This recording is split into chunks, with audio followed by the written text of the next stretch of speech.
అమెరికాలో తెలుగువారు ఎక్కువగా ఉన్న ప్రదేశాల్లో శ్రీ వెంకటేశ్వర స్వామి ఆలయం, శ్రీ మీనాక్షి అమ్మవారి ఆలయం వంటి ప్రసిద్ధ దేవాలయాలు ఉన్నాయి. ఈ దేవాలయాలు అమెరికాలో హిందూ సంస్కృతి సాంప్రదాయాలను ప్రతిబింబిస్తాయి. అమెరికాలో ఉన్న కొన్ని హిందూ దేవాలయాల గురించి చెప్తాను. శ్రీ వెంకటేశ్వర స్వామి ఆలయము, ఇది అమెరికాలో తెలుగువారు నిర్మించిన ప్రముఖ ఆలయం. శ్రీ మీనాక్షి అమ్మవారి ఆలయం, ఈ ఆలయం కూడా తెలుగువారు ఎక్కువగా నివసించే ప్రదేశాల్లో ఉంది. రాధాకృష్ణ ఆలయం, ఇది ఊటాలో ఉంది మరియు తెలుగువారికి సుపరిచితమైన దేవాలయం. గ్రేటర్ చికాగోలోని రామా ఆలయం, ఇది అమెరికాలో పురాతన హిందూ దేవాలయాల్లో ఒకటిగా చెప్తారు.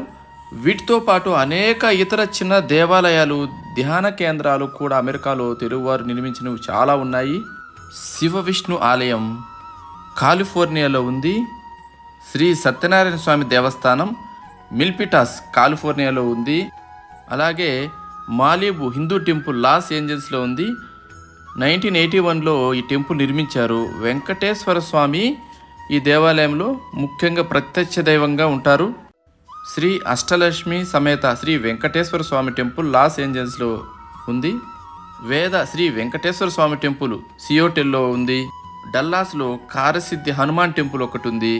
చికాగోలో హిందూ టెంపుల్ ఆఫ్ గ్రేటర్ వర్జీనియాలో శ్రీ వెంకటేశ్వర స్వామి లోటస్ టెంపుల్ ఒకటి ఉంది. ఇలా చెప్పుకుంటూ పోతే మన హిందూ దేవాలయాలు అమెరికాలో ఎన్నో ఉన్నాయి.